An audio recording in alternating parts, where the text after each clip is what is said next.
So today's daf is Yoma 24, Chaf Dalid. Our sponsors for today, we have a Talmud Torah sponsors of Yona Shushie Ehrenfeld in loving memory and Zecher nishmas their grandfather Yosef and Shmuel Aron Zal, and by Marc Karstaedt in memory of his mother Chana Bat Shraggai Zal. We have a Daf Yomi sponsor for today of Ira and Miriam Grossman in memory of Ephraim Gordon Zal, who was tragically murdered Ford's Lane on Sunday night in an anti-Semitic incident. And thank you for all our sponsors, and Hashem should protect us and keep us safe, and we should be able to Yagdil Torah V'Yadir.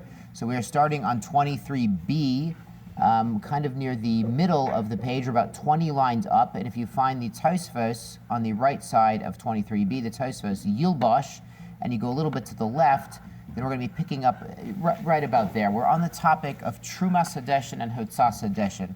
This was the first avoda done in the morning in the temple, and this is where we started the parak off with the foot races. Remember, they were racing up the ramp to decide who would do Trumas Hadeshin. Originally, they thought no one would want to do it. It's early in the morning. You're schlepping ashes around, so they didn't bother holding a lottery. And then they say, well, there's some Kohanim showing up. Let's have a foot race. You know, boys will be boys. Let's have a race and see who is going to make it, and they'll do Trumas Hadeshin. Then we had an incident with, yesterday we discussed there was, Lo Aleinu, there was a tragic killing on the ramp of the Mizbeach during the race. Things got very heated. It was a very exciting race. And there was also, the Mishnah brings, a broken leg incident. The sages decided to institute a payasot, a lottery, a pur. Purim is a lottery also, so it was a pur. They would switch to that. But this avoda they were trying to do was the Trumas Hadeshin and the removing of ash from the Mizbeach. And we know, we discussed that this is the first avoda of the day, but you're actually cleaning up from yesterday. And Rabbi Silber has spoken that it's really good to start each day on a clean slate, that you're not burdened by what happened yesterday. Today's a new day, and you can move on a clean slate. That's one of the messages of Trumas Hadeshin and Hotzas Hadeshin that we're discussing. It's one of the reasons we wash our hands in the morning, because one of the reasons given is we're a Bria Chadosha, we're a new creation. So we're something new, we should clean up, we're new, starting on a clean slate every morning. So that's one of the messages in Hashkafa of Trumas Hadeshin. Now the machlokes was, what does he wear during Trumas Hadeshin? What does he wear when he's schlepping ashes around? And it comes out, we'll backtrack one line. Rabbi read this yesterday, but we're right next to this Tosfos. Yilbash Kidatanya Devei Yishmael. There's a teaching from Devei Yishmael. The Tana Devei Yishmael, Begodim Shabishel Behen Kedera, the Rabba, what you cooked for your master in, Lo Yimzug Behen Kos, the Rabba. You shouldn't be the butler, and you shouldn't pour his wine. Mezigas Kos, of course, they mixed wine with water, they had very strong wine.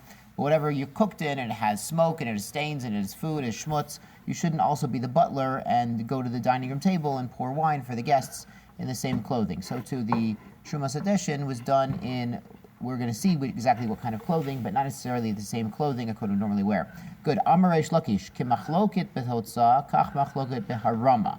So this machlokit we're talking about is at the end of yesterday, we talked about Rabbi Eliezer, said it's not really in avoda, that this Hotzas Hadeshin is not a true avoda, and this other sages said, yes, it's a true avoda. So he says, Reish Lakish says, this also applies to the truma. Now the truma was, they went up and they removed some of the ash from Mizbeach, and they put it in the Makam Hadeshin, in the ash depository, and then when that got a little big, they would, Hotzas Hadeshin, they would take that out of the temple to the place where they took the ashes. It's really a two-step process, the harama, or the Trumas Hadeshin, and the Hotzas Hadeshin, the removing it from the temple entirely. So he says, just like the Hotzah, the second stage of the process, there's a machlokes, or Rabbi Eliezer says it's not a real avoda, and it could be done even by a Kohen Baal Mum. It's not 100% avoda that needs a Kohen who is completely, has no mum and is completely fitting. So to the Trumas Hadeshin, he would allow that also. Rabbi Yochanan Amar machlokes behotzah. Only behotzas Hadeshin, Rabbi Eliezer allows a Kohen Baal Mum. Aval beharama, harama's Trumas Hadeshin, divrei kol avodahi. That's a real avoda, and a Kohen Baal Mum need not apply. Does anyone remember what the Kohanim who are Baal Mum did in the temple? Worms. They did worms. Exactly. Yeah, firewood. Remember in Shkolim there was this famous story. There was a Kohen Baal Mum who was deworming the wood, and he said, "Hey, that tile looks strange there." Anyone know why? And then he died. Yeah, the Aron. Apparently that was the way to get to the Aron somehow, and that was in the Lishkas Eitzim, and one of the Kohen Baal Mum discovered it and was struck dead before he could tell anyone where that tile was. So soon. We're going to get the temple back soon, and we're going to have the Aron soon. So no worries. So that was the Kohanim Baal Mum. Could also do, according to Rabbi Eliezer, the Hotzas Adeshin at least, and according to Reish Lakish, also the Trumas Adeshin. So difficult avodahi. My time of the Reish Lakish. Why does Reish Lakish say that Trumas Adeshin is not a full-fledged avoda, just like Hotzas Adeshin? Amar Lecha, he's going to tell you, if you would have thought avodahi, it's a true, full-fledged avoda. Yesh lecha avoda shekasher b'shnei kelim. Is there ever an avoda which is kosher with only 2 of the 4 articles of clothing? So what's going on is the pasuk. We're going to see the pasuk in depth, but the pasuk mentions his midah, which is his kisonis, his tunic, and his michnasayim. So the pashtus of the pasuk, and we're going to get into it, is that he was only wearing his shirt and his pants when he was doing Trumas Hadeshin, and not all 4 kelim. So he's going to tell me. Reish Lakish says, you tell me there's an avoda that's a real avoda, but it only needs half of the clothing? That can't be a real avoda. Rabbi Yochanan, how does he say? Gali rachamana b'ketonis u'michnasayim. He says, the Torah explicitly tells us about the ketonet, the tunic or shirt, and the michnasayim, the pants. Huadin lemitznefet ba'avnet. But of course, he's wearing his hat and his belt. If you're going to wear 2 of the big day kahuna, you're going to be wearing 4 of them. You're never going to have a time where you're only wearing half of the clothing of the Kohen. He's also going to put on the hat and the belt.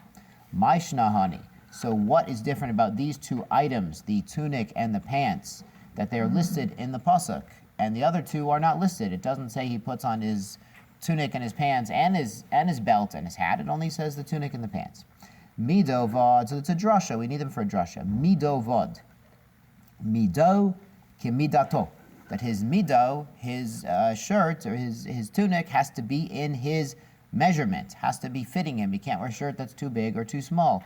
Michnesevad, and the pants of linen, like the Brisa teaches, minayin shlo yehei davar kodem lemichnesayim. How do we know Cohen does not put on any articles of clothing before the pants? Shenamar u'michnesevad yilbash al bisaro. The pants of linen he will wear on his skin. So he doesn't wear anything else until he puts his pants on first. Reish Lakish, mido. So that's Rabbi Yochanan's opinion. He's saying those 2 words are needed for a drasha, but just the fact that you have the tunic and the pants listed in the pasuk, that doesn't mean he's only wearing his tunic and his pants or basai. Rabbi Yochanan is going to tell you he's wearing all 4 of the regular begadim that a kohen would wear when he's doing his Trumas Hadeshin. Reish Lakish, who says no, he's dafka wearing 2 things. So what does he do? Where does he get these drashot about the clothing of the kohen? Mido kimidato. So he says mido kimidato, that his midah, his tunic, his suit coat has to be in the right measurement. That's why the Torah calls it lashon mido. Rashi points out it should have said ketones. We all know what a ketones is. Mido means his measure, like we have midos. We have a maseches midos with the measurements of the temple, and we have midos in general that we understand that are the measurements of a man as how he acts, his hashkafas achayim, his motivations. That's something we always work on, is having good midos in general, but midot, it means his measure. So it should have said ketonis, according to Reish Lakish. So it means really it's just referring to the shirt here. But mido is to teach me out that it's kimidaso, it's fitting him. We all know that wearing a suit looks great, but if the suit doesn't fit, it's you should have just stuck to the polo shirt. That's how it is. So mido kimidasa midab kimimanu lashon mido shelo yehei davar kodem michnesayim. How does Reish Lakish know you don't put anything on before the pants? Me al bisaro nafka. So it mentions the pants, but also says me'al basaro, that they go directly onto his flesh, directly onto his body without anything else, nafka. So Reish Lakish says, when it says the pants and the shirt, the ketonis and the michnasayim, it's dafka, he's wearing those 2 with Trumas Hadeshin and not the hat and the belt as well. Neimiketanai, so let's say this machlokes, Rabbi Yochanan Reish Lakish, is also machlokes tanaim, that we have learned out. All bisaro, this is going to sound familiar because we learned this on Daf Yomi. All bisaro, on his flesh, mal tamad lomar yilbash. So it already says he puts it on his flesh. Why does it also say yilbash? Rahavi mitznefet ve'avneit. So this extra yilbash includes the mitznefet and the avneit, the hat and the belt. And the pasuk here is, I have the pasuk inside, I'll read, ve'lavash hakohen mido vad mechnasei vad. So, and the Kohen wears his midovad, which is his ketones, which is the right size, and michnasei vad, and his linen pants, yilbash al bisaro. He wears, you have lavash and v'yilbash. You have it twice, like we said back on Daf Yomi. You have it twice, the heri mesadeshin. So you have 2 words of wearing. So it's not just the tunic and the pants, but it's also going to be his hat and his belt. Yilbosh lahavi mitznefet va'avne. It's laharama for Trumas Adeshin. Divrei Rabbi Yehuda. That's what Rabbi Yehuda says. Rabbi Dosa Omer l'rabus bigdei Kohen Gadol b'Yom Kippur. And he says this extra Yilbosh actually refers to the begadim of the Kohen Gadol shekesherim leKohen Hedyot, that you could recycle them and use them for a Kohen Hedyot on other days of the year. Because Rabbi Dosa held that the begadim of the Kohen Gadol were identical, the white linen begadim, not the 8 begadim with the gold and the tzitz and everything, but the 4 begadim that were special for Yom Kippur. Rabbi Dosa held were identical to the normal begadim of a Kohen Hedyot, and they could be recycled for the rest of the year, for a Kohen Hedyot only. Amar Rabbi says, Shtei teshuva b'davar. He says, I have 2 refutations to Rabbi Dosa. Chada de avneto shekohen gadol lo ze avneto shekohen hedyot. He says, first of all, the belts were not the same. He says, over there, it does talk about on Yud Beis, but it seems that the belt of the Kohen Gadol was definitely pure linen. There's a machlokas about the belt of the Kohen Hedyot. That one opinion says it was all linen, the other one says it was shatnez. It was mamash, it was woolen linen they were wearing to do the avoda all year for the Kohen Hedyot. So that's what the Rebbe says, it wasn't the same belt. Va'od, also, begadim shenishtamshta behen kedusha chamora, these begadim that the Kohen Gadol wore, lifnai v'lifnim, in the Kaidish Kedoshim. He wore these 4 white garments, these 4 linen garments. We're going to have a lot more about that in Yoma later on. He should wear tishtamesh behen kedusha kala. A regular Kohen should wear them just to take out Trumas Hadeshin, just to do it every day avoda. So we have a concept malin bekodesh for meridian. So you can't degrade these special begodim. Elamatam over yilbash. So he says, what does yilbash mean? Turning over to the top of 24a, the rabot et the shechakim. This includes even worn out garments, like Rabbi Silver said yesterday, that they would wear pechutim, lesser garments. When they did chotzas adeshin, shumas adeshin, when you're working with ashes, they would wear not the brand new kohanic vestments, but slightly worn out ones. Rashi points out here on top, shekesherim l'kol avoda bilvad shelo yehei mikarayin, as long as they're not ripped. So they could be a little bit worn out, a little bit old, but as long as they're not ripped, it would be okay. It seems even that bloodstains were okay. We don't say that they washed off the bloodstains. They were kind of proud of that in the temple, so a beautiful thing. But even worn out ones were okay. Thank you,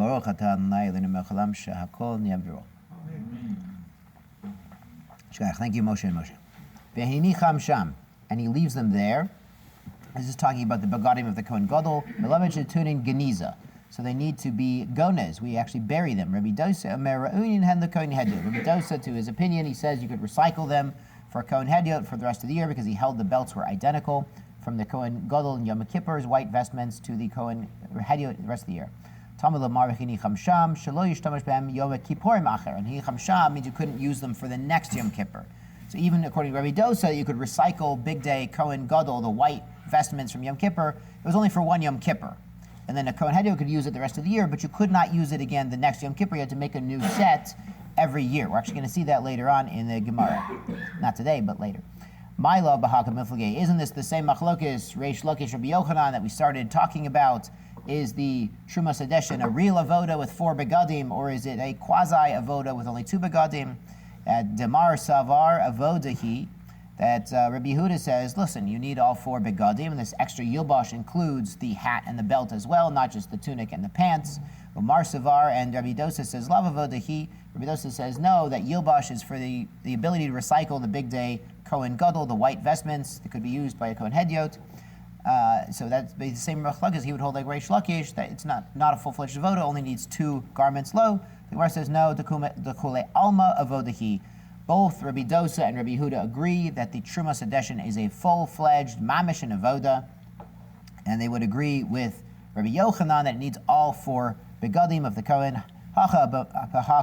So here's what they're disagreeing with between Rabbi Yehuda and Rabbi Dosa. Mar Savar Tzricha Kra, the Rabbi. One says we need the pasuk, we need the extra yilbash. Rabbi Yehuda says we need yilbash to include all 4 begadim for Trumas Hadeshin. Mar Savar Lo Tzricha. He says, Rabbi Dosa says it's obvious. If you're wearing your pants and your shirt, the Torah doesn't have to tell you to also put on your belt and your hat. So, Lo Tzricha Kra, the Rabbi. He says it's obvious you don't need the pasuk to include all 4 vestments, but both Rabbi Dosa and Rabbi Yehuda could hold that the Trumas Hadeshin is a full-fledged avoda like Rabbi Yochanan does. Good. So by Rabbi Avin, Trumas Hadeshin Bekama. Rabbi Avin asked a great question. How much is a Trumas Hadeshin? How much is that? So we got to check it out. We got to find out how much are you required to take off ashes from the Mizbeach from yesterday's Avoda and take them out to the storage place, and then later they would remove them from the temple entirely. So let's learn Mitrumas Meiser. Why don't we leave Trumas Meiser Yelfinan? So Mitrumas Meiser Yelfinan, and Rashi says Daha Herim Kasiv. So by Trumas Meiser it says Herim. Lashon v'haremotem mimenu. So that's in the Rashi. Meiser Yofinan law. We could learn it from Meiser, which is 10%. Trumas Meiser 10%. Omi Trumas Midian Yofinan. We could learn it from Trumas Midian. And Rashi points out too by Trumas Midian dichsiv v'haremota mechem lashem. That's actually interesting. I pulled out a chumash, and it's not so simple by the war with Midian. Remember, the war with Midian was a war of divine revenge, and we sent over exactly 12,000 soldiers, one from each shevet, and not one of them died in the battle. It was Maisa Nisim, and the soldiers knew it. And this is an amazing thing. And the pasuk says in Matot, "V'haremota meches." You will raise up a tax lashem to Hashem me'et anshe milchama, from the men of war, hayotzim letzava, who went out to the army. Echad nefesh mechamesh hameot, 1/500th, min adam, min bakar, min chamuri, min tzons. This was not 1/10; this was 1 out of 500. But there's more. Machatzitam tikachu v'natana the Elazar Kohen trumat al Shem. Machatzit bnei Yisrael tikach echad achuz min chamishi min adam, min bakar, min chamurim. So it's a very strange thing. What happened was when the soldiers brought back the booty from Midian to camp, the soldiers took half. And then the other half they gave to all of Klal Yisrael. So they split it half and half, which is an amazing thing. And then the command from Hashem to Moshe is the soldiers should take 1 in 500 of everything, from the people, from the cattle, from the donkeys, from everything they won, and give it to Elazar, and give it to the Kohanim. And for the other half, the half that was given to the non-soldiers, the rest of the camp, they took 1 in 50. So it's a really strange thing. Normally we saw a truma could be 10%, and now we're seeing it could be 1 in 500, or maybe 1 in 50. But the truma of the soldiers is 1 in 500, and it's sort of a strange number. I don't know why Hashem picked 1 in 500. 1 in 50 I would understand, because there were 12,000 soldiers and 600,000 odd Jews. So that's 1 in 50. The soldiers maybe thought they were representing the Jewish people. Every soldier represents 50 men back in the camp. But the 1 in 500, okay, that's our homework. So if someone please figure that out. Look at the sources. Please get back to me, because the 1 in 500 is a little strange. But that's a possibility Rabbi Avin raises. Are we going to learn from Trumas Meiser 10% or Trumas Midian, where the soldiers gave 1 in 500 of everything they won? Tashima, so let's come and learn out. So he resolves it. The Tani Rabbi Chia, Namar Khan Veherim. It says here Herim, then Malahalan Herim. I'm going to let you know where that is in a second. Malahalan Bekomso, Afkan Bekomso. This is talking about a mincha. So this Veherim is by a mincha, and Rabbi Chia is comparing it to this pasuk, which is in Vayikra Perek Vav. Veherim mimenu Bekumso. He lifts up from it Bekumso in his komets. Misolet mincha, from the fine flour of the mincha, mishamna, and from its oil, vetkol lehalovuna, and all of the frankincense that was on top of the mincha, asher ala mincha, vehiktir hamizbeach reach nichoach askwata lashem. So when he does the kamitza of the mincha, now kamitza is one of these funny words, it's hard to translate. So we're going to show you. This is a kamitza, like this. He sticks his hand like this into the mincha, zoop, it comes out like this. So this amount, under my 3 fingers, that's a kometz. And of course, komtzo means his kometz, because it varies by Kohen. Some of the Kohanim, they're the big basketball player kind of guys, and they got really big fingers. They can get a lot under that kometz. When they had to do an exact kometz, they would lift it up like this, and they would use their thumb and their pinky actually to scrape off the sides, so they only got exactly what was under the 3 fingers. But kumtzo is a very small amount. It's not even a handful, half a handful. It's a kometz. That's what it's a kumtzo. It's like a scoop out. So by the mincha, they would scoop out the fine flour and some of the oil and all of the frankincense, and that's what would be burned on the mizbeach, and the rest would be made into bread and eaten by the Kohanim. But here he's saying you only need a kometz. We're learning out from the mincha to the Trumas Hadeshin, you only need a kometz. Rashi here points out that that's a minimum. Im ratza lahosif Yosef, says Rashi. So he says if you want to take more, you can take more. But as long as you're taking off at least a kometz of the ashes, now probably he would use a kli to remove them because there might be some fiery charcoal and embers in there. But as long as you're taking off at least a kometz, his kometz, then it's enough of a Trumas Hadeshin. So as long as you're moving on from the past to some extent, you're dealing with the past, you're putting it away, you're accomplishing something and you're moving forward. But it's interesting, Bikumtso, I think the comparison Rabbi Chia makes is because the mincha was also done in the temple, whereas the Trumas Meiser and the Midyan obviously were not so shaykh to the temple, but the kumitz of the mincha was, so he says that's the best comparison. So the minimum amount for Trumas Hadeshin is just a kumitz, just Bikumtso, that's all. Good. Amarav Arba Avodos. There are 4 services in the temple, Zar Chayev Alehen Mita, where a non-Kohen who performs them is Nebuch Chayev Misa B'dei Shemayim. What are they? Zrika, which is spritzing the dam, throwing the dam on the Mizbech. Haktara, burning the incense. Nisuch Hamayim, pouring the water onto the Mizbech. V'nisuch Hayayin, pouring wine onto the Mizbech. Anyone know when they poured water? Sukkos, beautiful. Anyone know when they poured wine? Every day. So you see from here, Rabosai, wine every day. A-okay, that's pretty good. V'Levi Amar, Af Trumas Hadeshin. Levi includes our famous Trumas Hadeshin. He says, a Zaru does a Trumas Hadeshin is Chayev Misa. It's a real full-fledged avoda. V'ken Tani Levi b'mas Nisei. And so too taught Levi in his Mishnah, Af Trumas Hadeshin. He says, even Trumas Hadeshin, a Zar is Chayev Misa for this. My time at the Rav, what is Rav's reasoning that he doesn't include Trumas Hadeshin? Dichsiv ve'ata uvanecha itacha. So this is a command to Aharon, you and your sons with you. Tishmeru et kunatchem. Guard your kahunaness, your kahuna charge.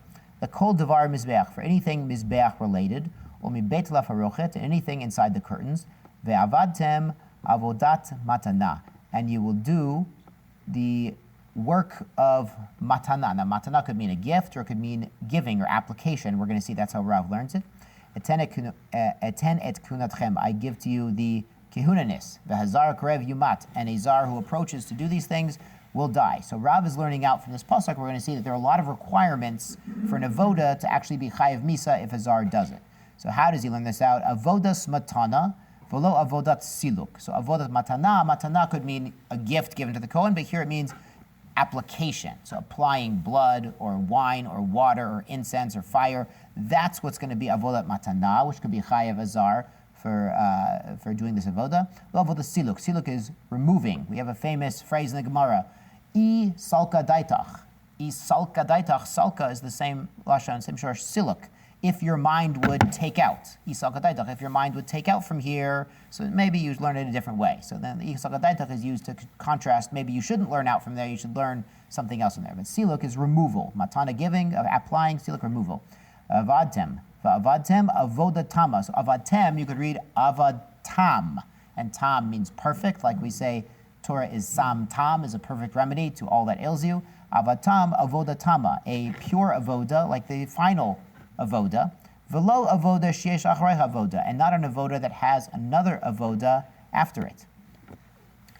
Avoda sheyesh acharei avoda. V'levi Rabbi Rachmana lekol davar mizbeach. So Levi says, it says kol davar mizbeach. That's anything on the mizbeach. That would include even Trumas Hadeshin, Hotzas Hadeshin. V'Rav hahu lesui sheva hazal shebivnim. Rav says this anything on the mizbeach, kol davar mizbeach. This includes the 7 sprinklings that are inside, that these are done on Yom Kippur, the chataot pnimiot. We're going to learn a lot about these, but the par and certain karbanot, the blood was applied inside the temple building, not just outside on the big mizbech. Uv metzora, and the sprinklings on the metzora. Levi nafkale made davar kol davar. And Levi learns those out from, it doesn't just say davar, it says kol davar, so those 7 sprinklings inside the temple building, and for the metzora, that's learned out there. Rav davar kol davar lo darish. But Rav, he says, I know he doesn't learn extra from Kol Davar, so he needs these Kol Davar Mizbeach to learn the 7 sprinklings inside and the ones for the Mitzorah. Do we know where they sprinkled those 7 sprinklings inside? Some mumblings and rumblings. So it's not so clear, but it seems it was on the Parochis. And there's an amazing story, and since we're not even a week out of Lag BaOmer, I'm going to tell you this amazing story. And this is amazing. It's a true story, Rabosai. I know it's true because it's in the Gemara on Me'ila Daf 17b. And in this true story, Bar Yochai goes to Rome. So this is, I think it's a kid's book, right? Bar Yochai goes to Rome. It sounds like it should be a kid's book, but it's actually a little bit troubling because the Romans, because they're Romans, they made a gezerah against the Jewish people, a horrible gezerah, and no one could get it. We tried bribery, we tried political connections, we tried everything, couldn't get it annulled. Bar Yochai says, I'm going to go to Rome, I'm going to fix it. So Bar Yochai goes to Rome, And on the way, a demon comes out to meet Bar Yochai. And the demon says, I'm going to go possess the daughter of the Caesar, and then you'll be able to remove me from the daughter of Caesar when you get there. So they get there, and the Caesar is bereft. His daughter is crazy. She was probably fiddling and burning Rome. Who knows what she was doing? So Bar Yochai knows the true name of the demon and is able to expunge the demon from Caesar. And Caesar says, wonderful, you can have anything you want from my treasury. Bar Yochai goes in there, finds the Gezerah, the scroll of the Gezerah, rips it up. No more Gezerah. But while they're in there, Bar Yochai and the rabbi with him, they say, they saw the Parochus was there in Rome. This was after the Churban. Bar Yochai lived after the Churban, Babais. They saw the Parochus was in the treasury in Rome, and it was covered with spritzed blood. This is Me'ilah 17b. You can't make this up at both sides. The climax of the story is Bar Yochai, after he says, Nebuch for us. He says, what do you mean Nebuch? He says, Nebuch for us, that we had to be saved by a demon. Hagar, the Mitzri, the wife of the Pelegish of Abraham, was saved by an angel. Saved by an angel. We just get a demon. He says, you understand, Bar Yochai was a little humble there. It's interesting. The Romans. It's interesting. We said this harama was harama 10% or 2% or 1 in 500. There's a word in English which actually has an interesting connotation, and the word is decimate. Anyone know what decimate means? Destroy.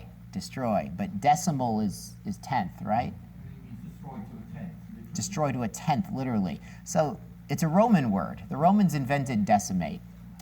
I want to give you an idea of who the Romans were. So this has tachlis. When the Romans usually won wars. The Romans were terrible, bloodthirsty conquerors. They usually won a war. What happens when the Romans lost a battle? So if there was any cowardice by the Roman troops, then they would get an order to decimate. Now, decimate means that every platoon of 10 Roman soldiers would draw lots, like our Lahavdil, like our Kohanim in the Beis Hamikdash. They would draw lots, and those 10 men of that platoon would kill one of their own members by beating him to death with their bare hands. And that would teach the Roman soldiers not to be so cowardly next time and go and win the battle and be more bloodthirsty and more aggressive. So that's the word decimate. We think it means totally wipe out or destroy. It literally means 1 out of 10. And it has such a horrible connotation in English because the Romans were doing this horrible thing to themselves. So you understand, Rabbosai, if the Romans would, without any compunction, murder their own soldiers, they have no mercy for themselves, Kal v'chomer, they had no mercy on Jews. Now we understand why Bar Yochai went to go hide in a cave when the Romans had it in for him, because the Romans were a nasty people. And we understand that in modern culture, they say, the Romans, antiquities, the Romans and the Greeks, wonderful, wonderful. But the Talmud contains, a true depiction of the Romans and the Greeks. They were, they had culture, Baruch Hashem, they had literature, Baruch Hashem, but they were also could be very bloodthirsty. And that word in English, decimate, reminds us of the atrocities of the Romans and how they treated themselves, Kal v'chomer, how they treated us and our forefathers. And we understand why a Jew would, Bar Yochai or any Jew would want to run away from the Romans. Anyway, good. So we've gone on a tangent within a tangent, but that was the Parochus, where they did the 7 hazayot shebifnim, and a machlokis if kol devar mizbeach is learned out to those 7 hazayos would only be allowed by a Kohen, and a Zar who went in and did those would be chayav misa or not. Good. V'ema l'kol devar mizbeach klal. Why don't we say that kol devar mizbeach is a klal? Anything mizbeach related. Ve'avodat matana prat, and avodat matana, a service involving application, is a specific, a prat, klal prat, and now we have a klal and a prat together. Ein beklal elamasha b'prat. So the klal should only include what's in the prat, which is avodat matana, an avoda, which is an application. Avodat matana in, avodat siluk lo. So it should only be an application and not like a truma sedeshin or hitzah sedeshin. So Rav should be right. Avodat siluk lo. Amar kra, turning over to Amud Beis. U'lemibeit la parochet. But the pasuk also includes mibeit la parochet, inside of the curtains. Ve'avatam, and you did. So it should include only mibeit la parochet, which would not include the mizbeach outside, which would not include truma sedeshin. Ve'avatem el mibeit la paroches hu to avoda matana. So when you do an avoda, which is inside the curtains, mibeit la parochet, mibeit bait is a house, mibeit la parochet, inside of the curtains, hu de avoda matana. That's when you need an avoda matana for a zar, a non-kohen, to be chayav misa, v'lo avoda tziluk, and not an avoda tziluk, not an avoda of removal. Habachutz, but outside in the courtyard of the temple where the Mizbeach is, where the Trumas Hadeshim would take place, Afil Avodat Tziluk, even Avodat Tziluk. We see it could be like Levi, that even a avoda of removing the ashes, a Zar could be Chayav Misa. Ihachi, if that's so, Avatem Nami Elmi Beit La Parochet Hu. De avoda tama lo avoda sheyesh avoda. So if you're going to tell me Beis La Paroches applies to the entire pasuk that we're learning out when a Zar is Chayav Misa, Zakar Yumat, then we would say that so too an avoda tama is only required inside, but outside, even an avoda that has an avoda after it, even a preparatory stage of the avoda, a Zar should be Chayav Misa. We see according to Rav that's not so. Rav says only avoda tama, avoda tama, a final stage of avoda, that's when a Zar is Chayav Misa. Chabachutz, afila avoda sheyesh avoda, that would be chayav misa. If you're going to learn this, Beit La Parochet modifier applies to the entire pasuk. Vadtam hadar arve. So no, va'avadtam hadar arve. At the end of the pasuk, avadtam or vadtem is actually how it's spelled. Hadir, it goes back va'arve kra, and it mixes the pasuk together. That avoda tama applies anywhere, not just inside Beit La Parochet, inside the temple, but also outside in the courtyard on the mizbeach. By Rave asked, Avodat Tziluk beheichel mahu. What about in the heichel? Now we said Beit La Parochet is inside the curtain, but where was the curtain? It was between the kodesh and the kodesh kochim. So this Beit La Parochet means mamish, the inner sanctum, Rabosai. So that's when that would apply this modifier Beit La Parochet, and we learned that outside might be different. By the courtyard of Mizbeach would be different. But heichel is in the middle. It's not the inner sanctum, and it's not outside in the courtyard. So what about the heichel? Heichel mahu. Livni midaminan lay. Do we compare it to inside, to the inner sanctum, Beit La Parochet, as the pasuk calls it? O lachutz midaminan, or do we compare it to outside by the big mizbeach, midaminan lay? Hadar pashte. So Rava answers his own question. Always good if you can to look in the sources, answer your own questions. Rava did. Mi beit ul mi beit. So it doesn't just say mi beit La Parochet. It says ul mi beit, which would include the heichel. Elameata. So, but from here, Zar should see there at the shulchan l'chayev. A Zar who went in and put bread on the table. Remember we just talked about this within the past week about putting the bread on the table, and there were 12 loaves. And remember there was a discussion how many the Kohen Gadol could get. Would he always get 6, which was half? Because the pasuk says half for Aaron, half for Banav. Sometimes he would get 5, sometimes he would get 4, depending if other Mishmar of Kohen was staying over and they needed 2 extra breads. So there was a whole discussion about that. But remember that when they set the table with 12 breads, they took it off every Shabbat and put on new breads, and then on Shabbat they ate the breads. But a Zar, if you're going to tell me that a heichal is like inside the curtains, so a Zar who set the table would be chayav misa, who put the bread on the table. Ika siddur bazichin. So no, not necessarily. If you put the bread on the table, it's not the final stage of the avoda because there's siddur bazichin. Because we put these bazichin, these cups of this spice onto the table as well. Siddur bazichin l'chayav. So if a Zar did that, he should be chayav. Ika siluk. So there is the removal, the haktara. They would remove the bazichin and then burn them on the mizbeach.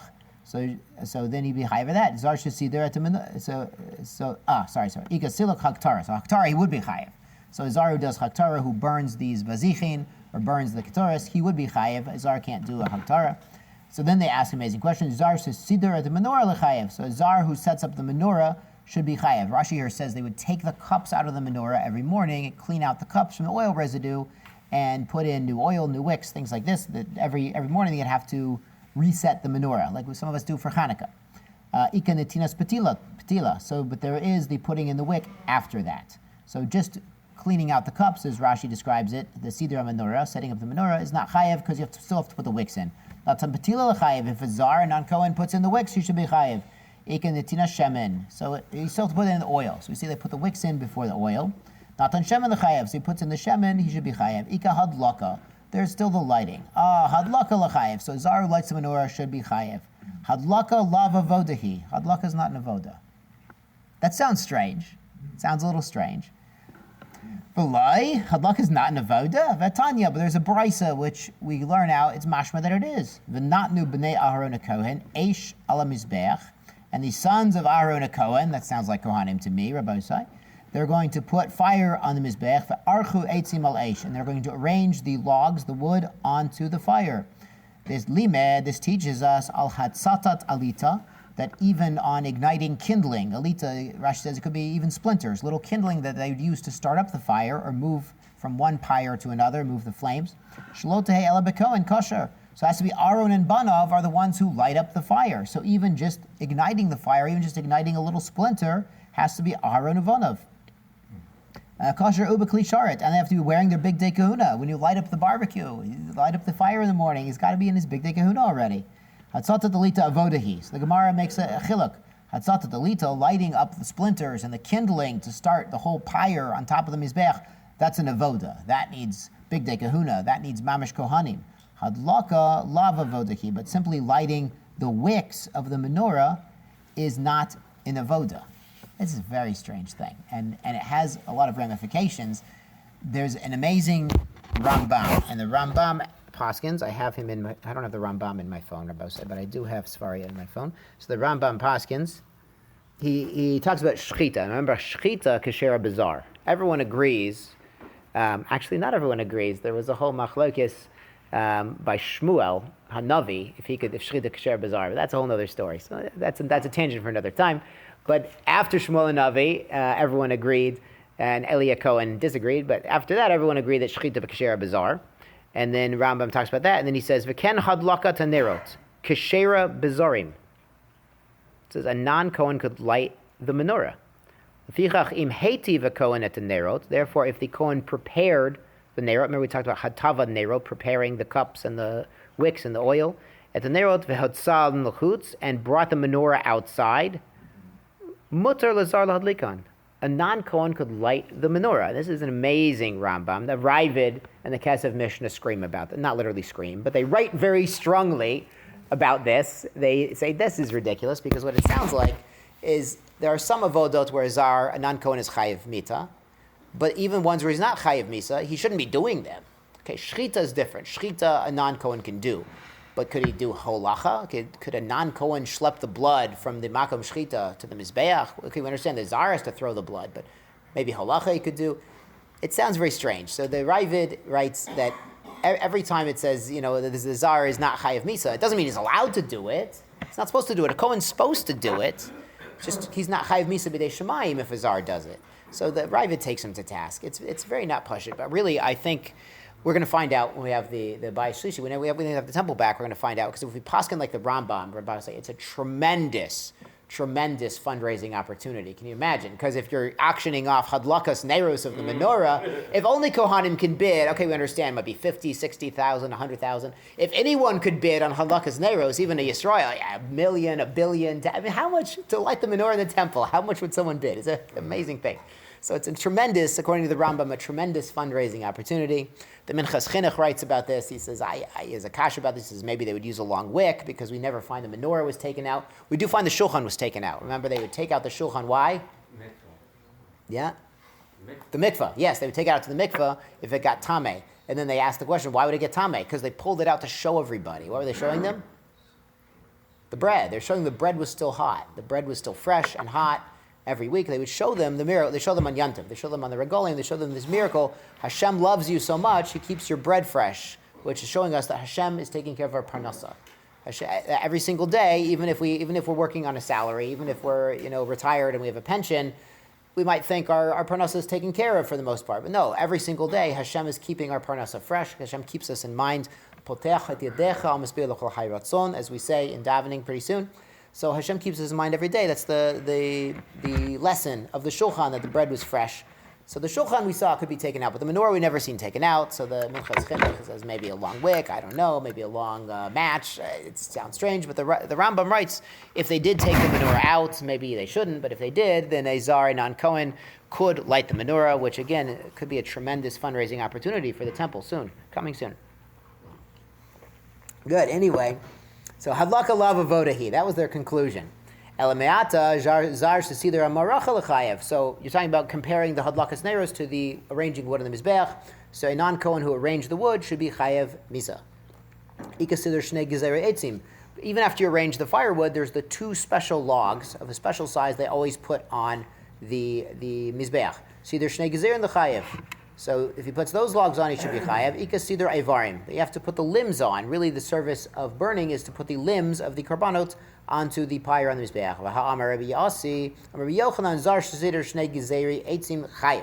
So Rabbi Yochanan did say that a non-Kohen who puts on those 2 blocks of firewood, he is chayev misa. That has to be done with a Kohen, even though it's just firewood. We actually saw in Zvachim an amazing Gemara. If somebody brings a carbon eitzim to the Mizbeach, somebody brings a carbon of firewood to the Mizbeach, he has to bring firewood to burn his firewood.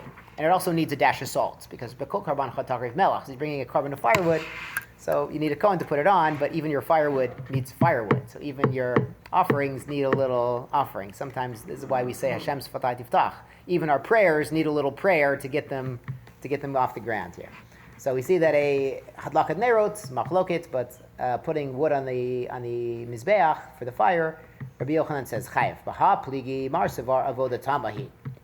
Rabbi Yochanan says it's avoda tama. It's a final stage of avoda.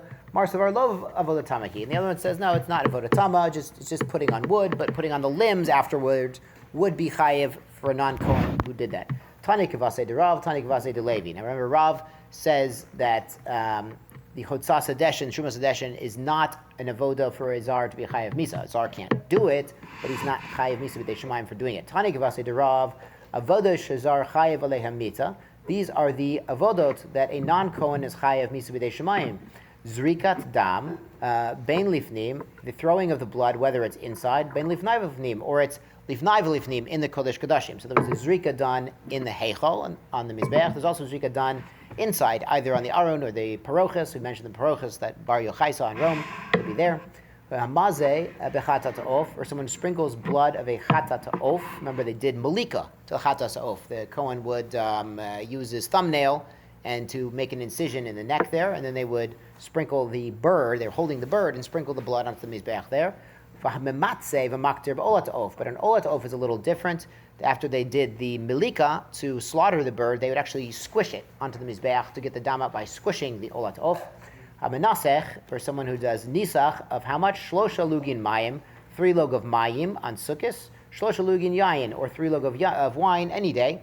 Tani kivase de Levi. So those ones are, this brisa supports Rav. It does not list Trumas Hadeshin, Otzas Hadeshin. All of these things are a final stage in the avoda. So remember, the blood is what brings the kapara. So the blood application is what actually finishes the job. So Tani kivase de Levi, there's also brisa supporting Levi. Avodot shezar chayev alehem mita. These are the avodot where a non-kohen is chayev mita if he does it. Hamerim et Hadeshin. There it is. Haramat Hadeshin, Trumat Hadeshin. There's this word merim, lifting up the deshin. And it's even a kometzvol. The Sheva Hazar Shevivnim, and the 7 sprinklings inside for the Chatal Pnimiot, Sheba Metzora, or sprinkling for the Metzora, Amale al Gabea Mizbeach, or someone who brings up onto the Mizbeach items to burn, Bein Davar Kasher, Bein Davar Pasul. We talked a lot about back in Zvachim about pigul versus pasul, and if you brought something up to the Mizbeach, there were certain things that were pasul, but they weren't so pasul. Remember, pigul was like way out. Pigul, no way. You're not going to bring that on Mizbeach. But certain things were pasul. It was chutz lizman, not chutz makom, certain stringencies where if you brought it up, you could leave it there to burn, even though you shouldn't have brought it up. But once you brought it up, we're not going to take it down. We're going to let the Mizbeach consume it. That's a whole sugya in Zvachim. But he's saying that bringing something up is the final stage of an avoda, bringing it up on the mizbeach to burn. So that would be a problem for a zar. But we saw here haramas. There's a brisa supporting Levi also. Haramas Hadeshin, Trumas Hadeshin would be chayev mita. So that's, even though it sounds like taking out the trash. So on both sides, we have a big zuchus. We get to take out the trash at home. And Baruch Hashem, we should be reminded of Chotzas Hadeshin. We'll go a little further, a little more time. Good. The 2 dots. Lama mefisin. Why do we draw lots? Why do we draw lots? Lama mefisin kidamran. Like we told you about this. The Mishnah told you there was a Maisa during the foot race where somebody broke his leg. Got pushed and broke his leg. And that's a reason to draw lots. And then yesterday we saw there was, God forbid, there was a bloodshed. There was killing. Remember King Menashe, Rabbi Silber described yesterday, King Menashe had murdered so many people that bloodshed was kal be'enav. It wasn't such a big deal when someone died. They were more concerned about the knife. The father of the kid who got stabbed was more concerned about the knife becoming tameh. He says, go ahead, pull out the knife, even though his son might die faster, because he wants the knife to be tahor. He's more concerned about that than the actual bloodshed, because Menashe had, gotten everybody used to it. It's a musar for us. If we're out in the modern workplace, modern society, there's all sorts of messages out there, and we can get used to them. We need to understand that our message is right here in the Daf Yomi. Our message is right here in the Chumash. Our message is not in the mainstream media. Our message is not anywhere else. except in Torah and mitzvot. That's our real message. Otherwise, we're going to get influenced by outside forces, because you can get used to anything, as Rabbi Silver said yesterday. So that was Menash. So that's it. So good. So that's Hadamaran. That's why we draw lots. We draw lots because the races became a problem, became dangerous. Ela lama mefisin v'chozim mefisin. Why do we draw lots and draw lots again? Rashi points out, and we're going to see 4 times. It wasn't just once in the morning. It was 4 times throughout the day. They would draw lots for the different avodot. So why do you go back and you do it 4 different times? Rabbi Yochanan kedei lahargish, to get feeling, lahargish kol azara, to have energy and emotion in all of the azara. Shenamar, like there's a pasuk that tells us that we're supposed to be emotional. Asher yachdav, that together, namtik sod beveis elokeinu lachalach b'rogish, that we're going to go and we're going to come into the Beis Elokim, we're going to come into the temple, and we're going to go b'rogish. Rogish is lashon hergish, is feeling, emotion. So it's supposed to be done with emotion. We're supposed to go into the shul with emotion. Now, Baruch Hashem, it's a lot easier now that we have the coffee back. It's much easier to come into the building with emotion. It's very good, but you see that we went into the temple with hergish. So drawing lots, it's exciting, Rabbosai. It's, this is a makor for Simchas HaTorah, for auctioning off kibudim, auctioning off, hakafos, things like this. It's with hergish. It's exciting. People are bidding. People are excited. People are selecting. Or, you're looking forward to what kibud you're going to get or what you want to do. So it's something to do with excitement when you come in to do an avodah. Right, we read the pasuk. Good. B'mei mafisin. In what do they draw lots? So they would draw lots 4 times a day. What were they wearing? Rav Nachman Amar b'bigdei chol. Rav Nachman says their weekday suit. They weren't wearing the bigdei kahuna yet. Rav Sheshes Amar b'bigdei kodesh. Rav Sheshes, no, they were wearing the bigdei kahuna. Rav Nachman Amar b'bigdei chol. Why would we want them not wearing their bigdei kahuna? The Amar bigdei kodesh. If they're already wearing their begadim and they're ready to go, they're already washed and dressed and ready. Ikabali's road. There will be the masters of arms, the strong-armed guys, we call them in English. The chamse, they're going to force their way in. Va'avdei, they're already dressed and ready to go. They didn't win the lottery, but they really want to do it, and they're going to run up and do it. We saw already the Kohanim are going to run up and do the avodah if we let them. So here too, the guys who are so strong and are a little more aggressive, a little more zaris in an aggressive way, they're going to run up and do the avodah if they're already dressed. Rav Sheshes Amar bigdei kodesh. Rav Sheshes says, no, they should still wear bigdei kodesh, even though that's a possibility. To Amar bigdei chol, if they're wearing regular clothing, non-Kohanic clothing, agav chavivuse, it's because the one who wins the lottery he loves the mitzvah, he loves this avodah he has to do. Mikru v'avdei, he's going to go up and do it right now, even wearing his weekday clothing. So we see these 2 competing factors, that we shouldn't wear the bigdei kahuna because somebody who's loses the lottery might push his way in and do the avodah right now before the guy who actually is supposed to do it can get up there and do it. So if they're already ready, there's a danger that someone's going to be zaris in a sort of aggressive, assertive, not recommended manner. And then the other factor is we should wear the bigdei kahuna because the kohanim are zrizim, and he's going to want to do it right now. He's going to do. I've selected for the avodah. I've selected for the truma session. Oh, beautiful! He's going to run up without changing his clothes and washing his hands and feet first. So we see that there's competing elements of zrizut. Zrizut, of course, is a good midah to have. We talked about midos. Zrizut is very important. We have to have zrizut in the right places, both sides. We have to have zrizut, our motivation to be for chavivuse, for our love of Torah and mitzvot. Shkoyach, both sides.